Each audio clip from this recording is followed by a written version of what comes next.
वालों को ओपनली बताने को डिसाइड किया। मुझे पक्की तौर पर मानती हूं कि उस क्षण से मेरे जीवन में ईश्वर और गुरु का अदृश्य हस्तक्षेप था। मैं अपने नौकरी से इस्तीफा दे दिया और घर आ गई। यह जो समय था जब हमारे परिवार ने एक लंबे लॉकडाउन पीरियड के बाद फिर एक साथ था। मेरे माता पिता को अंदाजा था कि मैं इस्लाम के बारे में सीख रही हूं, लेकिन उन्होंने कभी नहीं सोचा कि मैं कन्वर्ट हो जाऊंगी। एक दिन मैं अपनी मासूस माता पिता को ये खबर बताई कि मैं इस्लाम स्वीकार कर लिया हूं और अब मैं एक मुस्लिम महिला हूं। क्या आप जानते हो इसके बाद क्या हुआ? वे ऐसे घटे दे जैसे उनके सिर पर वार किया गया है। वे जो अपने दिल और दिमाग पर श्री कृष्ण भगवान को रखते हैं, मेरे बात को सहन नहीं कर सके। खुशी के दिन दुख में बदल गई। मेरे माता पिता मेरे सामने बैठकर रोते रहते थे। उन्होंने गाना बंद कर दिया। वे हर समय केवल रोते रहते थे, लेकिन वे मेरे फैसले से मुझे निकाल नहीं कर सके, क्योंकि मेरे क्वेश्चंस का जवाब उनके पास नहीं थे, इसलिए वे हेल्पलेस थे। मैं घर पर ही नमाज पढ़ना शुरू किया। जब समय पर नमाज नहीं पढ़ पाती तो मैं निर्दयी हो जाती थी, क्योंकि मुझे डर था अगर मैं समय पर नमाज नहीं पढ़ी या नमाज छोड़ दी तो अल्लाह मुझे सजा देगा।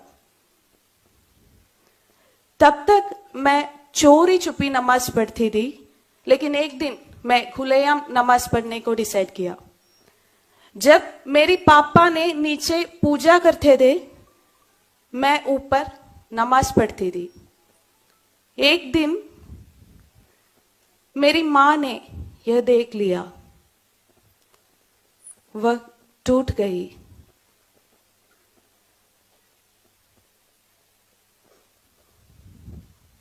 उन्होंने पूजा कमरे जाकर नारायणा नारायणा चिल्लाकर रोने लगी।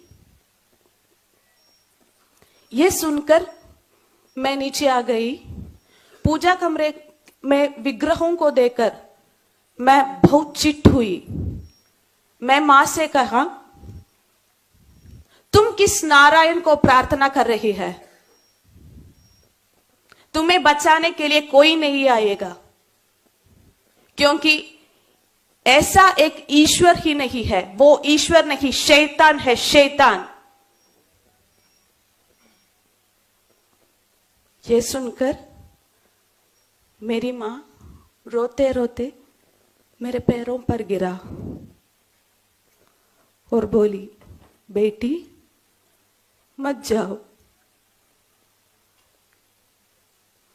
अगर तुम गई तो हम चारों आत्महत्या कर लेंगे। इसे सुनकर मुझे और भी गुस्सा आ गया। मैंने कहा कि तुम काफिर हो,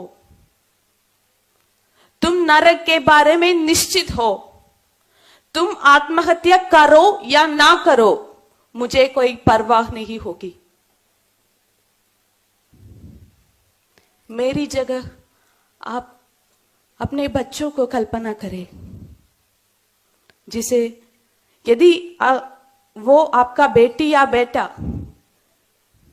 जिसे आपने प्यार से पाला और बड़ा किया है, उसने आपके साथ यह कहते तो आपको कैसा लगेगा? सोचिए। मैं यह उस मां से कह रही थी जिसने मुझे 9 महीने तक अपने गर्भ पर रखा, प्यार से पाला पोसा, मुझे सब कुछ दिया। दरअसल मेरे दिमाग में यह शैतानी विचारधारा दी जो मुझे यह कहने में मजबूर कर दिया था। इस्लाम में कहते हैं कि गैर मुसलमानों का बात मत सुनो, फिर वे तुम्हारे माता पिता ही क्यों ना हो। ये सुनकर मेरी माता पिता निराश हो गई। उन्हें समझ आया कि उनके आंसू और सलाह मुझे वापस नहीं ला सकते हैं।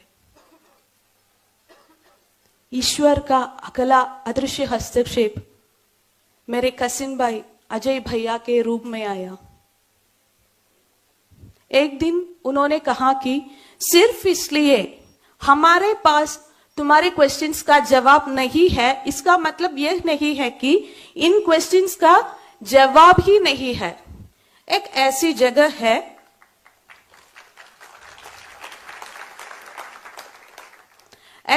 जगह है जहां तुम्हारी सभी क्वेश्चंस का जवाब मिलेंगे। क्या तुम वहां जाने के लिए तैयार हो? मैंने कहा कि मैं कहीं भी जाने के लिए तैयार हूं, क्योंकि मैं इस बात में ओवर कॉन्फिडेंस था कि मैं किससे भी इस्लाम के बारे में समझा सकती हूं। मैं इसके बारे में अपने मुस्लिम फ्रेंड्स को बताया।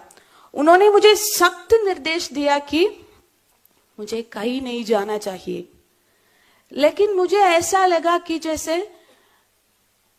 कोई मुझे अंदर से बुला रहे है, वहां जाओ, वहां जाओ। आज मुझे एहसास है कि यह कोई और नहीं था, बल्कि मेरे गुरुनाथ का आवाज था।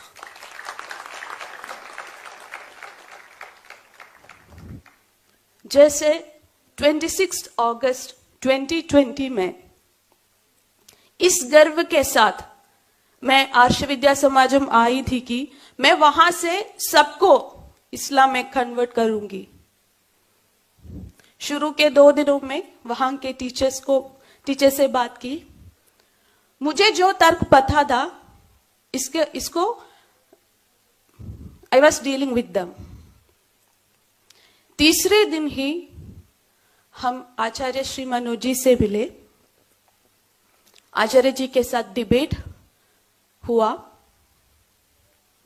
आचार्य जी ने उसी कुरान और हदीस के आधार पर बात करती थी जिसे मैं दैविक वचन मानती थी। आचार्य जी ने कुरान के